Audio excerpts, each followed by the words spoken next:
This is The Bandwagon, a podcast about baseball and about how choosing love often means choosing pain. I'm Hannah Keyser, a baseball writer at Yahoo Sports, joined as always by Zach Crizer, also a baseball writer at Yahoo Sports. There's a very big thing that we have to talk about. It's that one of the baseball teams may be in a different city. And we're going to get to that. We're going to give that the due that it certainly deserves. But other things happened in baseball this week as well. Yes, we are going to be talking about the Oakland A's, maybe soon to be the Las Vegas A's, with a great writer, expert on the topic, Dan Moore, a little bit later. But first, we're going to talk about a different team that had some serious beef with its owner. Maybe the fans still have some serious beef with the team owner, but the Pittsburgh Pirates might be good. They went on a winning streak this past week before finally losing in what was actually still a very good close game with the Dodgers last night. And in the midst of that, they both extended their manager, Derek Shelton, good job for him, and gave out the biggest contract in team history to Bryan Reynolds. It was a pretty long extended saga to get to it, but outfielder Bryan Reynolds has signed on for a 6-year, $106.75 million extension, which is just by far the largest deal in Pittsburgh Pirates history, which is very sad. I believe it's a 7-year extension. 7 years, sorry. Yes, 7 years. And it's just a really big emotional change for the Pirates all of a sudden, right? Oh, you were saying emotional change for the Pirates. I thought you were going to say an emotional change for Bryan Reynolds, who was sort of publicly lamenting the state of the Pirates, the fact that he wanted a trade, the fact that the negotiations weren't going super well. These numbers ended up being the same numbers that were reported, I think, towards the end of spring training. But at the time, it was reported that he didn't want that unless he could also get an opt-out. He did not get the opt-out. He got some trade protection. The deal includes a 6-team no trade clause, which is something the Pirates have not given out in like over a decade. So he did get some protection, but I'm very interested in whether or not the Pirates' early success this season is part of what swayed Bryan Reynolds. And I don't mean that like glibly. I mean that genuinely. Like, I think if you're going to sign on for a really long time with a team, you want to know that they are competitive and that they plan to be competitive, which is something that Pirates fans at least have had their doubts about. So do you think, I'm going to flip it around on you and I'm going to ask you a question. Do you think that the Pirates' early success is indicative of something real, that Bryan Reynolds is buying in at the right time? I don't know that I think it means they're going to be in the playoff race by the end of this season.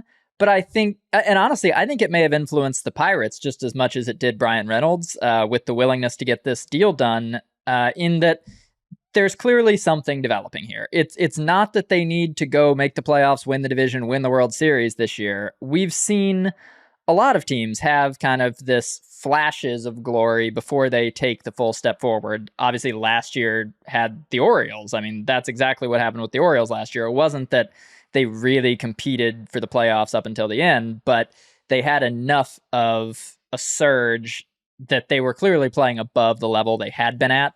And that's what's happening with the Pirates right now. You are seeing that they have some young talent. I think especially the pitching has been such a revelation.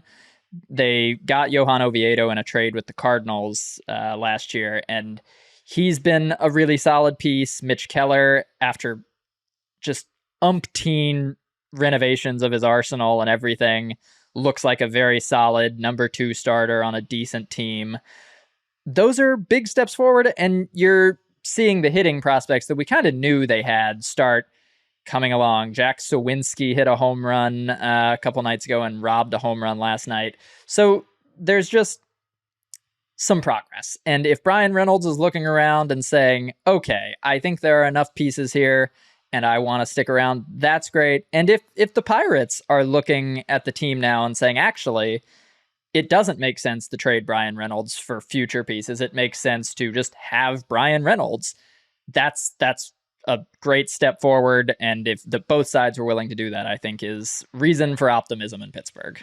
Yeah, he joins Ke'Bryan Hayes as the only players currently on the team with a guaranteed deal beyond this current season, because Ke'Bryan Hayes also signed an extension, a $70 million extension that runs through 2029, and then the Pirates have an option for 2030, which would be the last year of Reynolds' deal. So right, they have a core. I mean, yes, happy for the Pirates, beautiful ballpark, and also Pennsylvania bias. I like that. I'm a Phillies fan. It's interesting about the Orioles rather, because the Orioles were very good last year, but then they didn't do the spending money thing yet. And I kind of feel like this is evidence of the fact that that fans are smart. You don't have to win the division to be building goodwill within your fan base. That I think in the past, I don't know, and I'm going to say a decade because I'm not going to take the time to figure out exactly what time frame, but I think there's been this division into the haves and the have-nots that sort of settle in before the year even starts. We know who's trying, we know who's not trying, that kind of thing.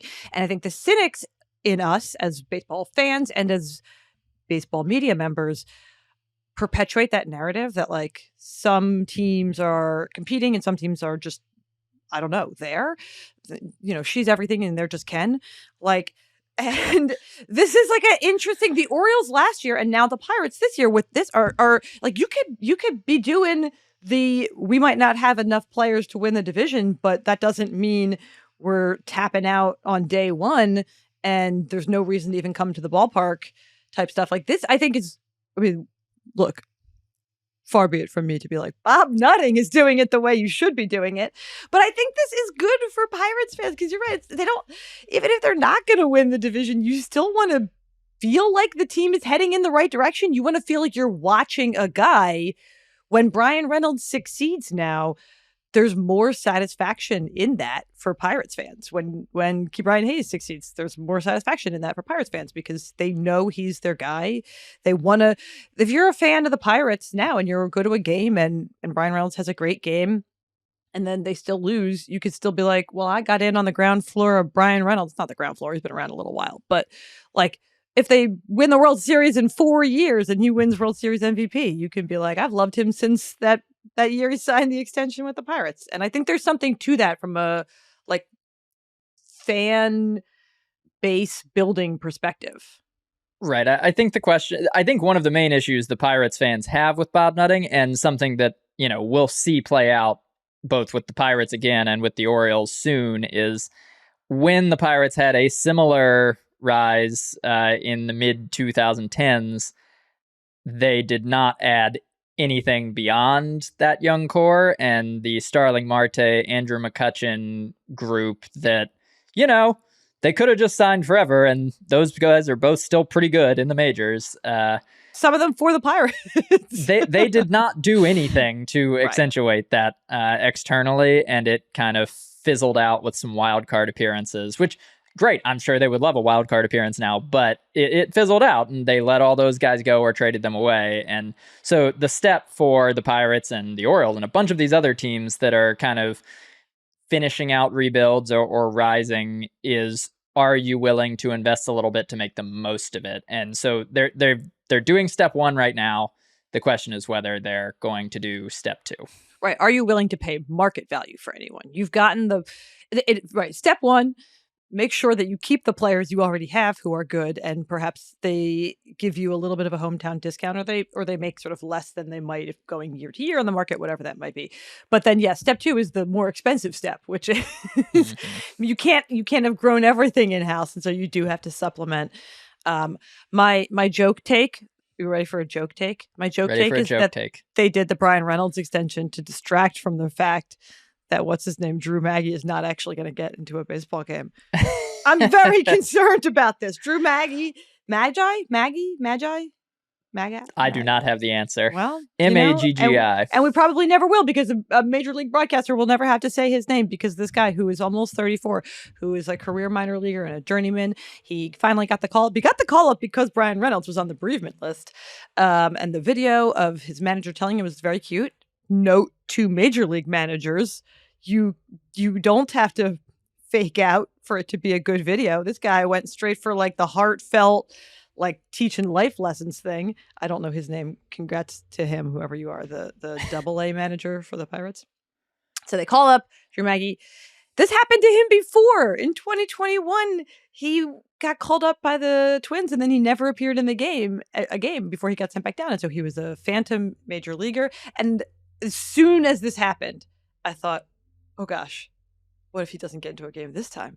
What if they made a whole big deal and everybody wrote about it? And there was this viral video and he cursed triumphantly and exuberantly.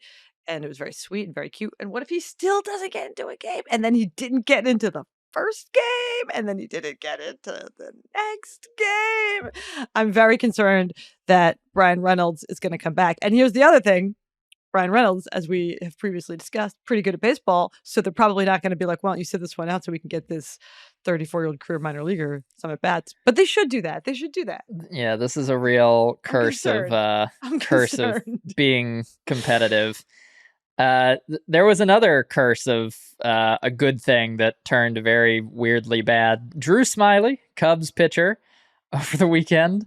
Or maybe early this week. I don't know what time is. Drew Smyly had a perfect game going, and he lost it when there was a dribbler down the third base line. He and catcher Yan Gomes both went for it, and it ended up that Yan Gomes basically jumped on his back and tackled him. You saw this play? I did. I saw. Well, so I was watching this game.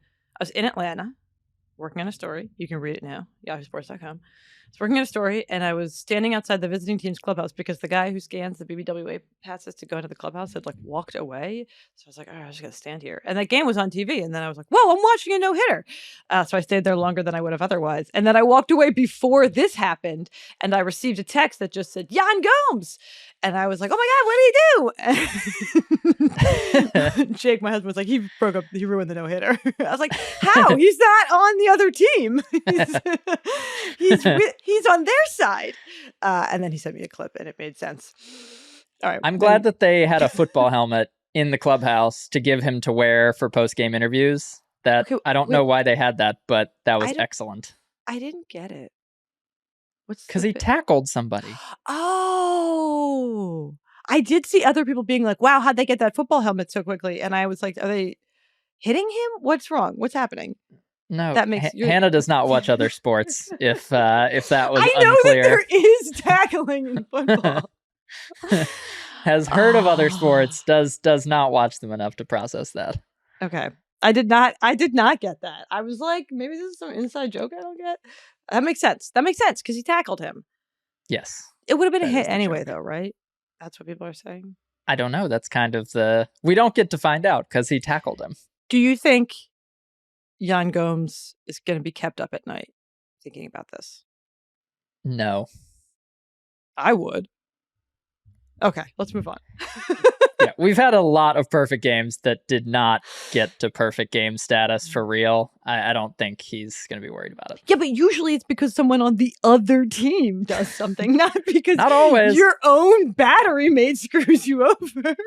It's not always the battery mate, but I believe Spencer Strider's perfect game bid ended on an error by Matt Olson the other night too. So it's not yeah. I think he's going to be kept up at night. All right. We are I think this happened after we potted last week. So we are very late to the Max Scherzer sticky stuff ejection. Did we talk about this? Why do I have no memory of this? Oh my God. I don't think we talked about it, but honestly, we don't even want to talk about the Max Scherzer sticky stuff ejection. We want to talk about this David Cohn presentation on Sunday Night Baseball. It was so good. I am taking every opportunity I can to say that ESPN's Sunday Night Baseball did an absolutely phenomenal job of talking about what was already a pretty talked out story. So Max Scherzer got ejected for sticky stuff. Ejections for sticky stuff come with an automatic 10-game suspension. Max Scherzer argued it was just rosin and sweat. In his more detailed explanation, he explained that he had rosin on his hand and tried to wash it off with alcohol. And then the umpires were like, it's the stickiest thing I've ever touched in my entire life. And we were all like, too much information, but okay. And then David Cohn on ESPN this past Sunday did a little, so the most notable thing that he did was he did the experiment. He mixed alcohol and rosin and showed that it does, in fact, make it stickier. But beyond that, I thought he did a phenomenal job, and the whole booth did, so credit to all of them, discussing this with nuance and doing something that we don't do nearly enough of in public discourses these days, which is assume that everyone was telling the truth, but also that multiple things can be true, and sort of finding an explanation that is not Max Scherzer is an unrepentant cheater and is not this umpire has a personal vendetta and is out for Max Scherzer. Like they discussed sort of why a pitcher might use alcohol. They discussed the importance of rosin and the variability of rosin mixed with other substances, with the fact that MLB has made it very clear that rosin itself can be an illegal substance if it reaches a certain level of stickiness, that per David Cohen's demonstration, that alcohol is one of those things that will make it even stickier. And so I thought they did an excellent job of sort of navigating that. And then right at the end there, they were like, MLB might have it out for Max Scherzer. And I was like, ooh, you're going to get some angry phone calls. Yeah, the demonstration, for people who, you should just Google this, Twitter it, whatever. But the demonstration, he showed mixing rosin and alcohol and then held his hand parallel to the ground like you were going down to pet a dog, and the baseball just stuck to the underside of his fingers. I mean, this is a clearly very sticky substance when you mix alcohol and rosin, and I think it's kind of telling that that's why this rule is difficult to enforce efficiently, because if you're allowed to use rosin and you're allowed to wash your hands, clearly, because that's what they tell everyone to do whenever there's too much rosin, you kind of have this weird situation where baseball players are both, the pitchers want to be as sticky as they legally can be, and the way they're told to fix it can help make them sticky. So it's sort of a, it's another reason that baseball needs to kind of work on the enforcement of this and the structural elements that make this an issue. Yes, I could talk about this for way too long, so we won't linger on it. But I think you said it's such an important thing there, which is the pitchers want to be as sticky as they legally can be. MLB and their entire public-facing enforcement of this rule has constantly talked about this idea that like they don't want sticky stuff to tip into performance-enhancing territory. And I've said this a bunch of times when I'm talking to people at MLB and when I'm talking to other people in the game, whatever, that everything they do is performance enhancing. These guys spend their entire, like every minute of their lives is mapped out to be maximally performance enhancing, from like the way they sleep to the vitamins they take to whatever else. And so of course, the amount of sticky stuff they want to use is the maximum legal amount of sticky stuff, because they think that it is enhancing their performance, not in a cheating way, but in a, the better grip you could get on the ball, the better spin you could put on the ball, the better, like the more comfortable you feel throwing at max effort, like all of these things. We should do a longer discussion about this at some point, because I really genuinely think that there's a fundamental disconnect happening in baseball these days between what the commissioner's office is trying to do, which is push the entirety of the game in a certain direction. And they are not just well within their rights to do that. That's like the best, and that is quite literally their job if you interpret it in the nicest way possible. They're trying to make the game better. They're trying to push all 30 teams, 1,200 players, all of that in sort of a direction that they think fans will appreciate. And that includes getting more offense into the game. The disconnect comes when they sort of assume that like all the baseball players will act en masse, or that they'll almost like behave as like an unthinking like liquid that you can push one way or the other. But like every individual player, it wants to just do the absolute best that they possibly can at their job, which for a pitcher means preventing offense, to maintain their job, to get their team the win, to contend for awards and the postseason and all that. And so I think we should do a longer conversation about that at some point. But I really do think that there's a problem that is that like, yeah, you don't want the players to be using too much sticky stuff, but you need to be so clear in telling them what too much sticky stuff is, because they're gonna use some sticky stuff for sure, and they're gonna use a lot of sticky stuff if you let them, and they're gonna use however much in between there doesn't get them suspended for 10 games. And if that amount is fluctuating, then that's a bad rule. Yep. That's my rant. You want to play a game? I would love to play a game. Let us play a game.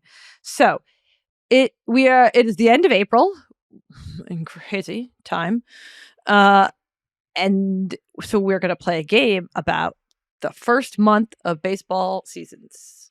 Everybody says nothing you can infer from the first month, small sample size, blah blah blah. The Pirates are probably going to miss the postseason, even though they're very good right now. So we're going to play a game that looks at both the first month of this year and the first month of last year, and sort of what last year's first month meant for the end of the season, all sorts of things. You'll see. Okay. Basically trying to hold me to my small sample size preaching. Exactly. Yes. Well, so just reminiscing. We're going to start with an easy one. Okay.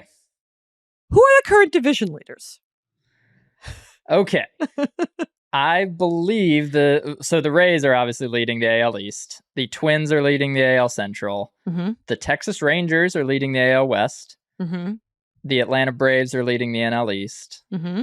The Milwaukee Brewers are leading the NL Central. No, they're not. Are they not?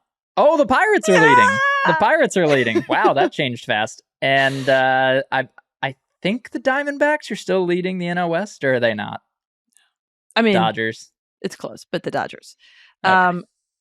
Do you only know the Rangers one because earlier today I mocked you for the fact that you think the Rangers are going to be bad and now they're good? I mean, I knew that. It's just I find it, that division is a jumble. Okay, which of the current division leaders, has the worst record? So who's the best division? Which is the worst division right now? The Dodgers. It's the NL West. Yes, it is. I thought that was quite surprising. The Dodgers currently have the 11th best record in baseball, and yet they are leading their division. Okay. Question 2. That was all question 1. Question 2.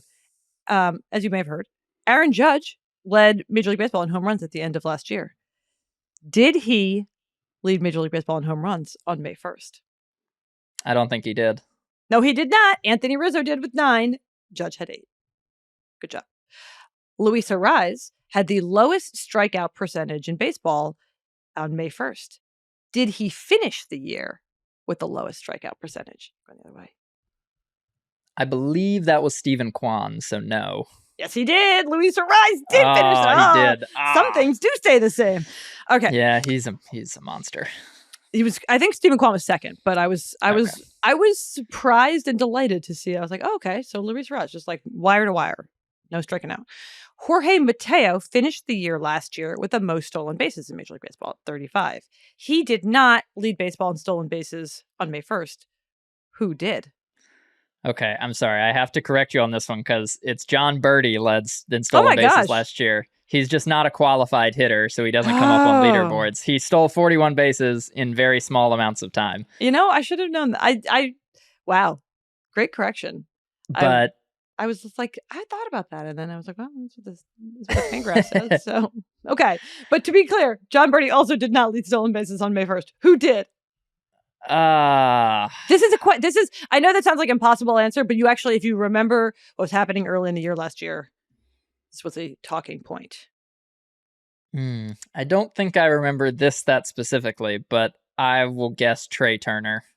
Julio Rodriguez led Major League Baseball with 9 stolen bases. Jorge Mateo, not that other guy, was second with 7.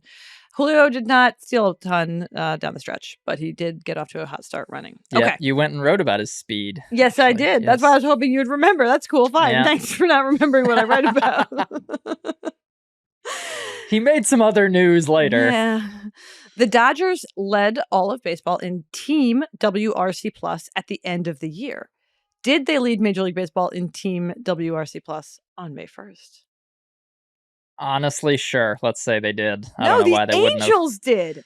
Oh, man, that's depressing. That's my point. That is sometimes you shouldn't read too much into an early hot start. No, definitely do not read too much into it. The Angels went kaput by June. So, yeah. The Mets led baseball in hit by pitches at the end of the year. Did they lead? Yes, they did. Yes, they did. Yes, they did. Hell yeah, they're very good at that. Yeah.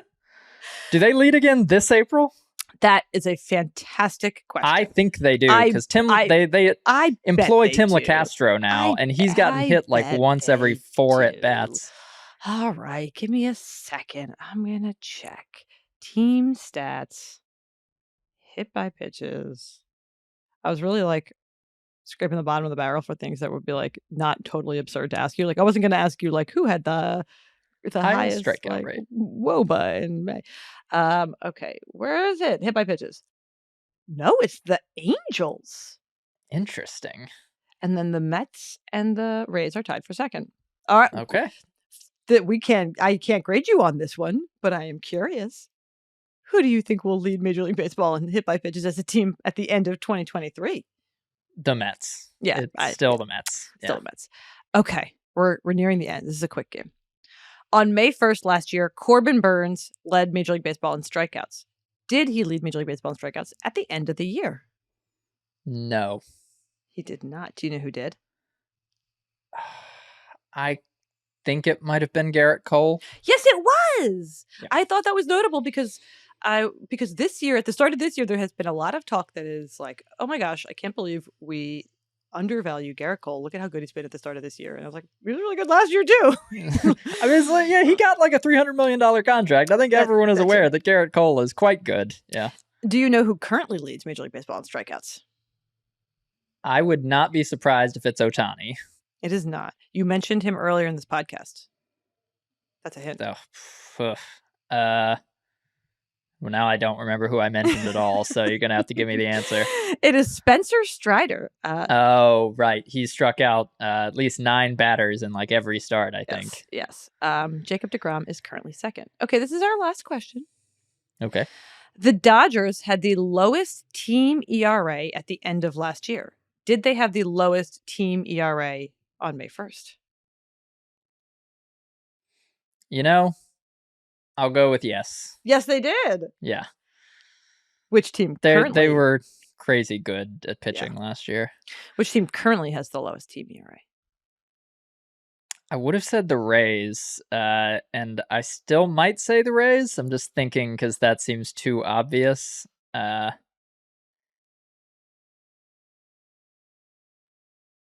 Yeah, I'll guess the Rays. It is the Rays. Okay. So that just goes to show that the Rays are this year's Dodgers, and they will also win 111 games, and they will and lose in the first round. Yeah. Okay. That was a game to teach us that sometimes small sample size mean things, and sometimes small sample size don't mean things, and it's very hard to know when is what. So it's only so much baseball we can predict.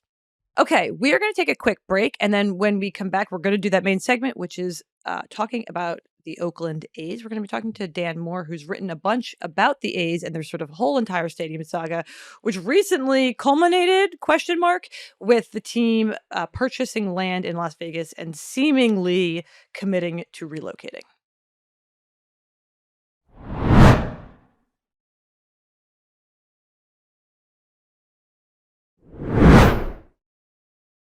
Okay, so for the first time, we have a guest on the bandwagon. This week, we had to talk about the A's, their likely, almost certain relocation to Las Vegas. We're both East Coast based, so we figured we should bring in someone who has slightly more expertise. And so for that, we have Dan Moore, who is a East Bay resident, a East Bay born and raised resident, yes?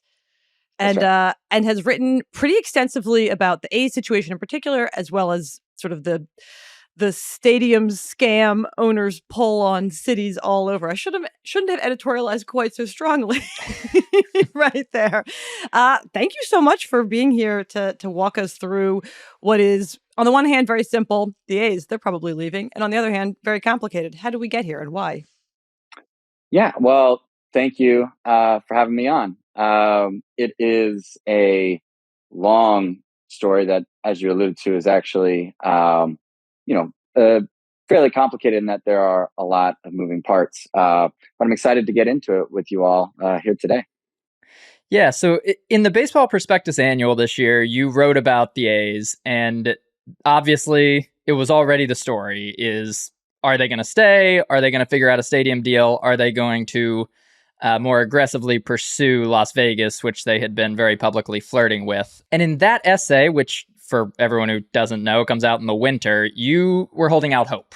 You had still kind of a belief that maybe it would work out with Oakland. And so we wanted to know first, just were you surprised when you saw the news that they had bought land in Las Vegas? And do you think the hopes in Oakland are officially over?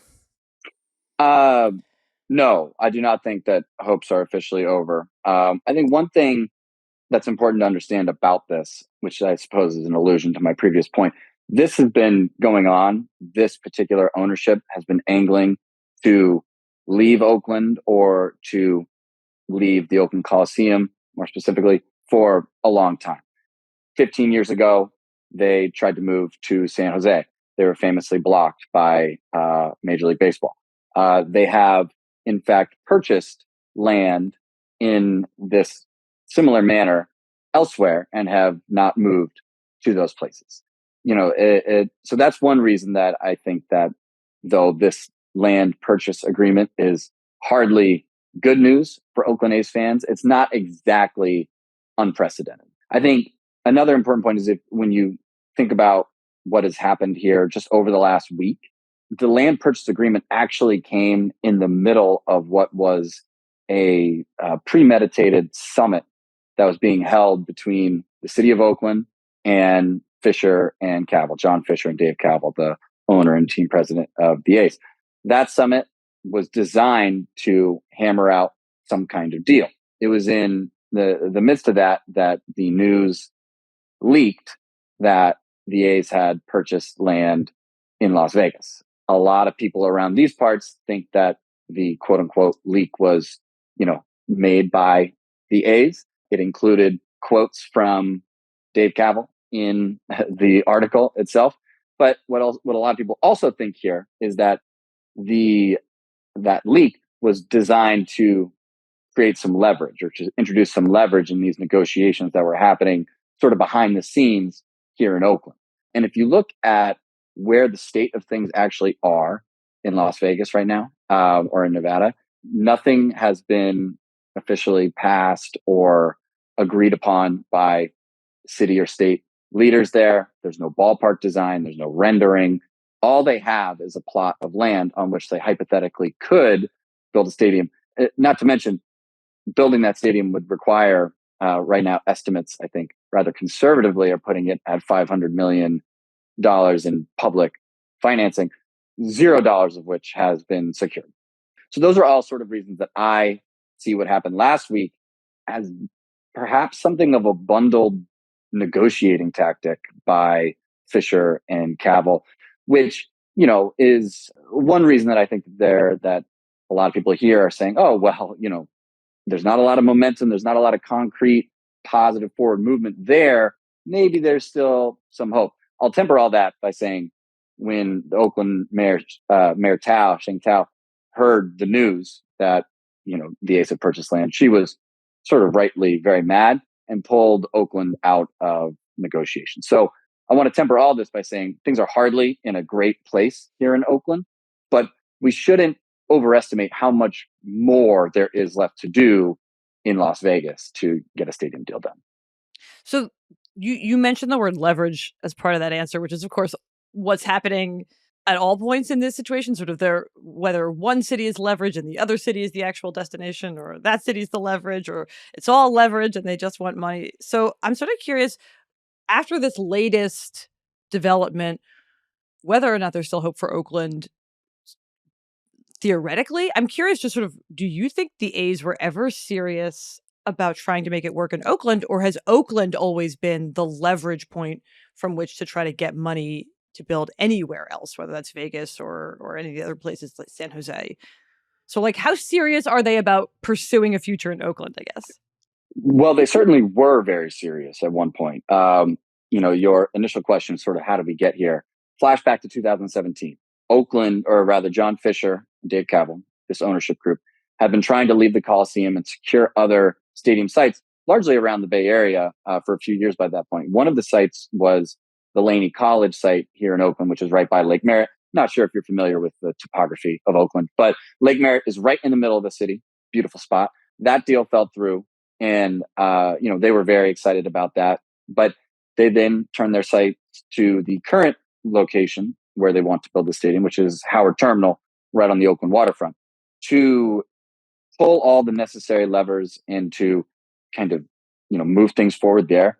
The A's spent lots of money. Some estimates were millions of dollars a month is what they spent paying city staff salaries, doing all sorts of other things kind of behind the scenes, paying lawyers and stuff. So there was a lot of money being spent by Fisher and Cavill to move negotiations along, to create some momentum for that site. In addition, they also worked with Oakland to complete an environmental impact review, which in California is a big deal. They helped shepherd legislation, which fast-tracked certain of those logistical steps. And they worked pretty seriously for a while with the community to create a community benefits agreement, which is a contract that is often attached to these large public-private construction partnerships. So that went on for 3 or 4 years, where Oakland was working in tandem with Fisher and Cavill. Fisher had spent lots of money to get that done. So I certainly believe that they wanted that deal to happen. I think it's important to take a second to think about why they wanted that to happen. What the stadium that Fisher wants to build here in Oakland is something of like the new understanding of what baseball stadiums could be, where it's a little baseball stadium centered around a giant real estate development. So I think that the goal for Fisher was to get this big deal done and to start, making money that way. The A's were just kind of the Christmas tree in the center of the room. I've never used that metaphor before, but it works. He wants little presents around it. Exactly right. Like you can imagine the condos and the apartments being presents around it. Yeah, so they definitely were serious. I think that their inspiration, which is actually instructive for like why they drifted to Vegas pretty quickly, was that it was potentially very profitable to build this stadium. Yeah, and if people aren't familiar with what this looks like, if you've ever seen the deal around the Battery in Atlanta, that's kind of the model in the industry. I think Wrigleyville, since they renovated Wrigley Field in Chicago, also kind of fits into this a little bit. It's a little trickier because it's in a more dense area, but you've written pretty extensively about the history of teams leveraging these threats. And I'm curious, now that Oakland has seen the Raiders go and has been kind of pushing harder on the A's than a lot of other cities have pushed on pro sports teams, do you feel that they are kind of bucking a trend that everyone else is still on with public funding for sports teams, or do you think this is the beginning of a changing of the tide? Neither, really. I think that if you look at the recent stadium construction projects that have succeeded in achieving this dream that a lot of the proponents of them initially espouse as like, oh, this is going to be what happens. The stadiums that are most successful in creating both public benefit and private profit are those where the private investment up front, in fact, exceeds and counterbalances the public investment. And we actually have examples of that right here in the Bay Area with the Giants Stadium, for where the San Francisco Giants play. I still call it Pac-Bell Park is my inclination to call it that. That was mostly paid for by the Giants, and it has succeeded in revitalizing that area of San Francisco. It has succeeded in doing what stadium boosters say every stadium will do.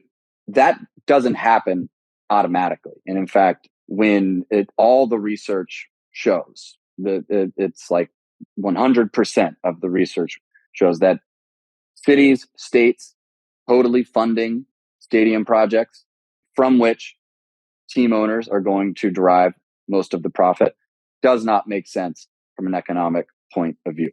And so, so far as trends go, there was a long time when economists, sports writers, sports economists thought that the trend was actually going to be more in this direction of, team owners are going to be the ones that are mostly funding these stadiums. Cities and states are wising up to that. That has not exactly been true lately. I think the city council in Nashville just approved the most expensive stadium ever to replace their 23-year-old stadium there. So, I'm not quite exactly sure where the trend is going now. I know what Oakland was pushing for was more in line with what we've seen work really well here in the past. It certainly does buck trends, though, that you see happening in Nashville or in Buffalo, where political leaders there agreed to terms that, in my view, are remarkably one-sided.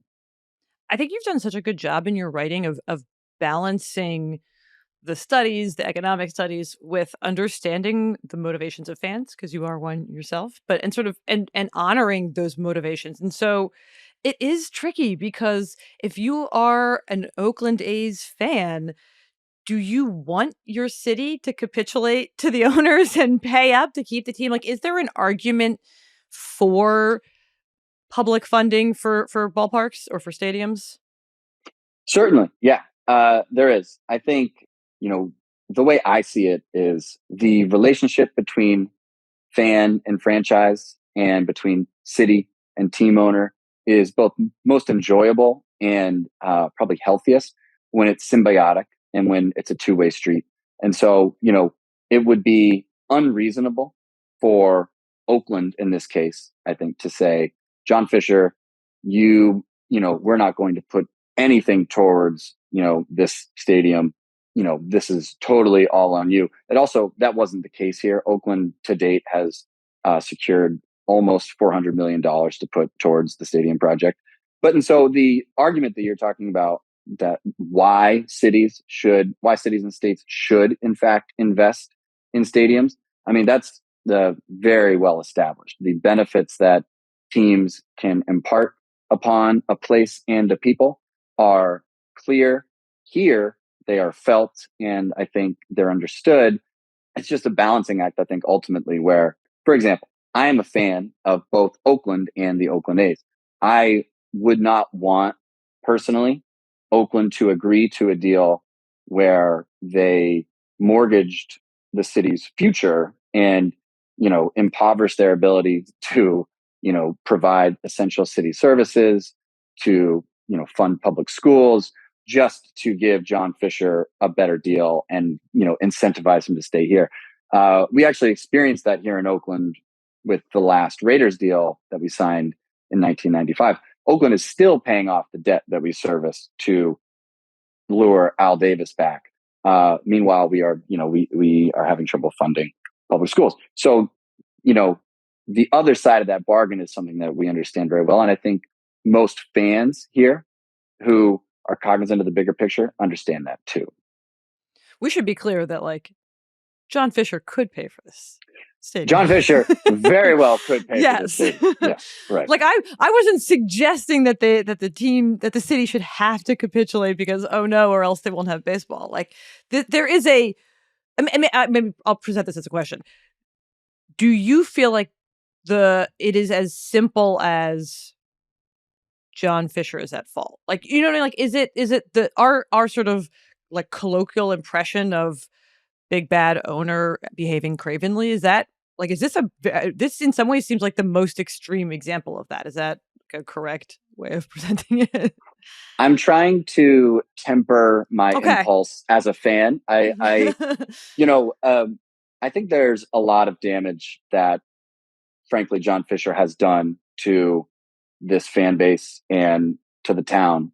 Honestly, I think of, just from a very personal point of view, my dad took me to my first A's game when I was 5.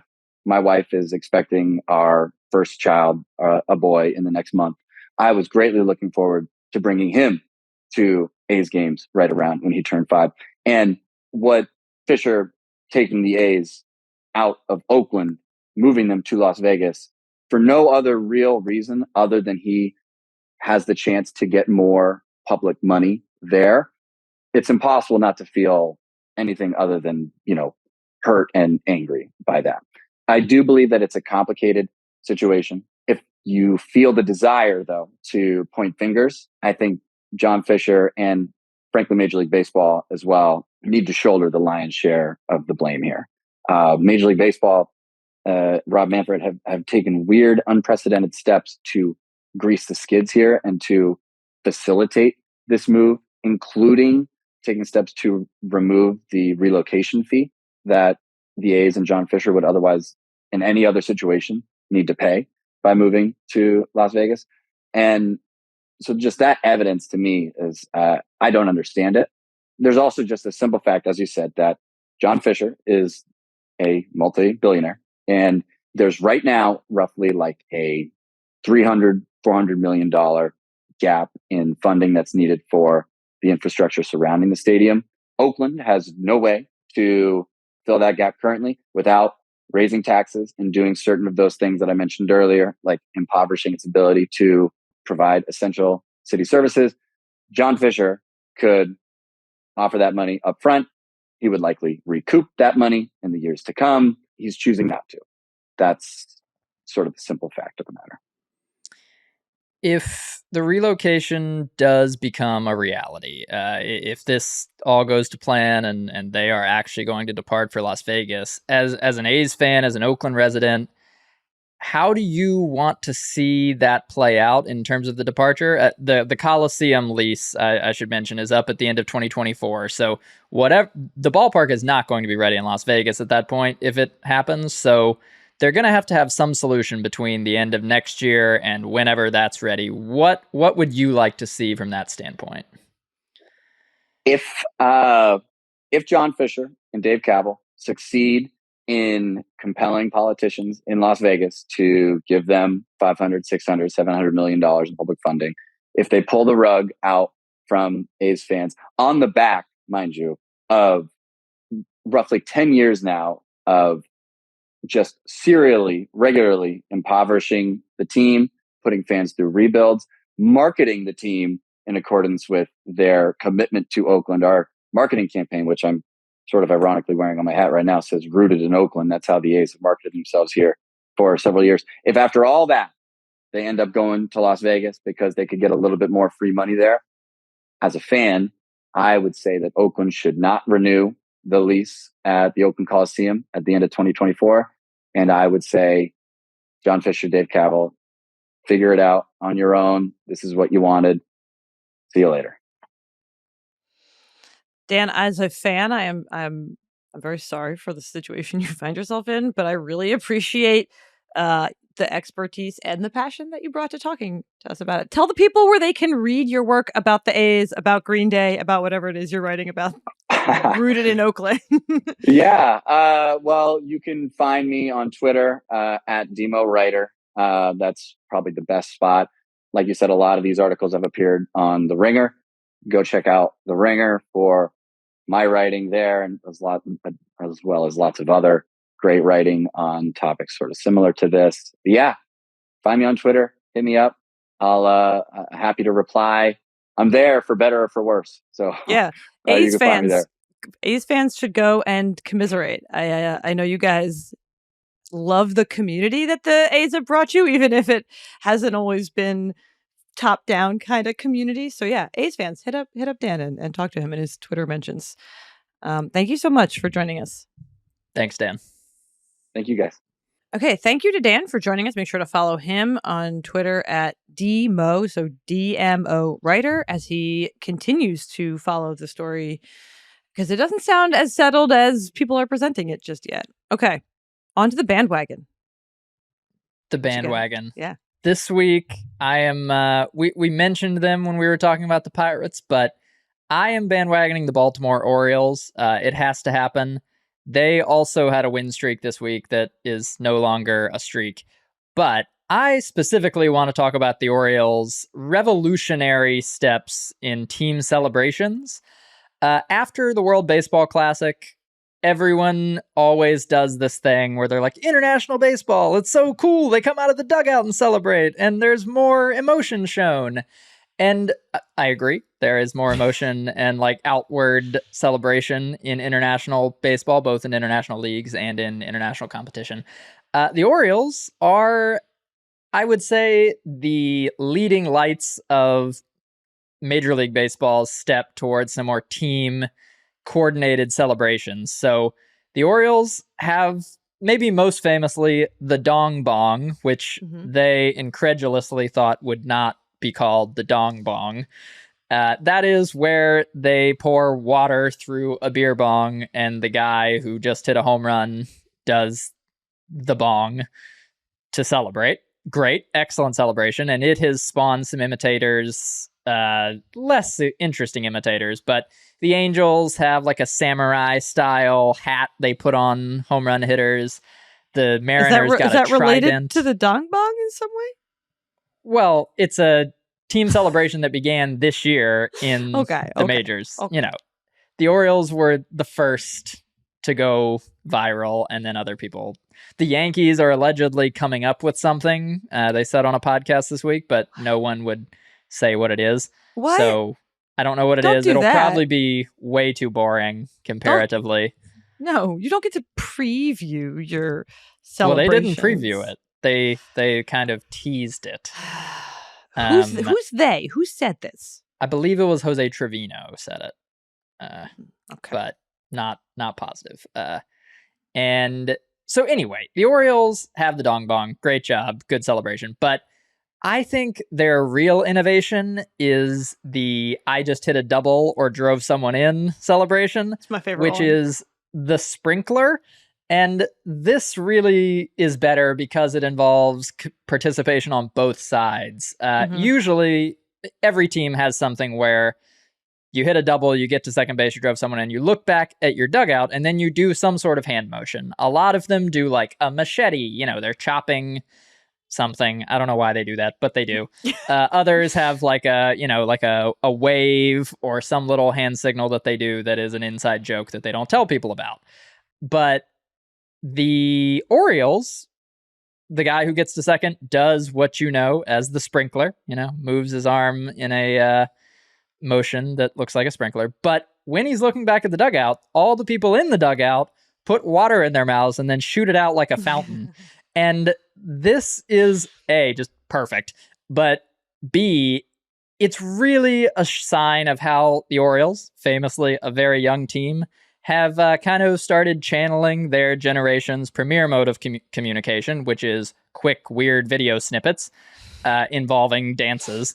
And I think that this would be huge on TikTok. Maybe it is huge on TikTok. I was about to say, are you on TikTok? I am physically 32 years old and spiritually about 55. So there's no chance I know what's happening on TikTok. But it should be big on TikTok. How's that? I am prescribing it to TikTok.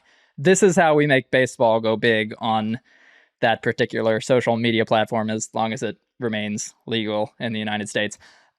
One person doing a quick dance, and then boom, camera cut to a whole group of young, flowy-haired dudes doing a weirder thing. That's TikTok. That's everything, right? That's the whole concept. All right, well, I am physically 32 years old and spiritually in denial, so I am on TikTok.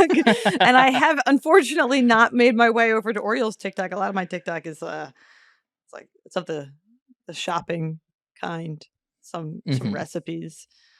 I would like to be on Orioles TikTok. If you're listening to me, iPhone, you can show me some Orioles celebrations on TikTok. You're right. I think more baseball celebrations should be coordinated because the celebrations themselves are indicative of coordination. They often have props. Somebody had to buy the prop. They do it like they do a uniform thing every time. You're already coordinating. What if you're doing that? You're right. Come up with some sort of call and response, but physicality. Call and response and physicality version of celebrations would be great. A lot of celebrations. Here's my quick take. We treat all of these celebrations like they're good simply by existing. And you know what? They're not. Some of them are not great. Well, yeah, I think that's honestly the best thing is that every team is really moving toward having one of these. And that's what we need. We need to get to a point where it's a given that you're going to try to come up with a celebration so that we can stop being kind of old baseball fans who are like, oh, look at them. It's so good that they had any thought at all. And then we're making really too big a deal about them. People putting on like a hat or a jacket when in fact they should be forced to come up with a coordinated dance is what you're saying. we want ambition in our entertainment, and Yes. the Orioles have it. The Orioles have got the idea. Yes. I support this fully. I think you're right. Better celebrations force everyone else to raise the bar. You know what I mean? Like, props are not enough. First, it was making use of what you already had on hand, the laundry cart. Then I was going to say the Red Sox laundry cart was weird, but yeah. Then they started bringing stuff in: hats, jackets, tridents, things of that nature. And you're right. Now we need a new level, which is not merely awarding the player who did a good thing with a symbol of their like youth and funness, but in fact dancing together. Not together. It's just, it makes great short video. That's really the point. Yes. If you see, I know exactly what you're talking about. Yes. I have seen the GIF. I have seen the GIF multiple times on Twitter of the dude doing the thing and then hard cut to the guys in the dugout leaning over the fence spitting water. I also want everyone to know that when you described the sprinkler dance, if you're listening to us on a podcast and not watching us on video, it's important that you know that Zach did not do the thing. This is not a visual medium. You're like, I will not be doing the sprinkler dance, even just to emphasize it to yourself. There are some people who need GIFs of them doing the sprinkler on the internet, and I am not one of those people. Anything else you like about the Orioles, or just the dance? I mean, I love that they're playing well. Okay. Love watching Adley Rutschman. I am a big believer in Jorge Mateo, which I wrote about last week. I think he has turned into an excellent player. So I watch the Orioles because they're celebrating a lot, because they are pretty good, and also enjoy the celebrations. Oh, I made this pitch in the past, but they should replace the water in the dong bong with something else. Something non-alcoholic, but something else. Water is the most boring thing it could be. Seltzer? Just too many bubbles. Forced bubbles? That's literally what beer is. Well, that's also that people don't have a great time keeping that down either, as far as I can tell. Sure. Gatorade is kind of boring. I don't know. If they had a favorite beverage, or fizzy water, they should get it sponsored. Is what they should do. They should get it should be like the Dr. Pepper dong bong. The Orioles, yeah, exactly. The Orioles Dr. Pepper dong bong. That's everything we have for you this week. What are we watching? We're gonna watch the Padres and Giants go to Mexico City. We're not gonna go, but they're gonna go, and we're gonna watch. They are gonna go, and we're gonna watch them hit a whole bunch of home runs, right? Yeah, Mexico City, way up in the air, like Coors on steroids. Gonna be a lot of home runs hit, probably. We get to see if the Padres can figure it out there, since they are weirdly stalled out to start the season, I would say. Well, when someone has to hit second and no one wants to hit second, you've got some serious problems. Real issue. The Mets and Braves play in New York this weekend. I will at least be at some of those, and that's going to be a pretty interesting series. Two NL East teams at the top that have actually pretty much played up to expectations so far, getting out to good starts. And then, I think we talked about the Rangers and their surprisingly good start. I am interested to see them play the Yankees this weekend. DeGrom will face the Yankees as scheduled on Friday. So that's going to be a pretty interesting series, just to see how the Rangers stack up to some pretty good competition. You know what we didn't talk about? This is not the right time to do it, but because you brought up the Yankees, I have to mention that the Twins won their season series against the Yankees, and the Twins never win anything against the Yankees. And I am not a person who can claim any sort of like true, unbiased, impartial, no rooting interests viewing of baseball, because I always have like some kind of rooting interest. I like a player, I like a team, I'm interested in a storyline, I want to go to a certain city. But the only thing that gives me the actual sort of like visceral, combative, antagonistic, almost like violent feeling of being a true fan is anytime the Twins beat the Yankees. And I'm like, yeah, stick it to the man. So I'm happy for them. That's the greatest thing I saw this week. I wish we had thought to talk about that earlier.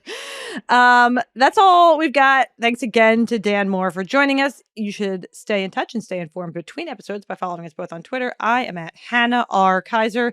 He's at Z Crizer. And if you've made it this far, you should definitely subscribe to the podcast, the YouTube channel, if you want to see us not dance there, and leave us a 5-star review and tell a friend. We'll be back next week with another episode of The Bandwagon.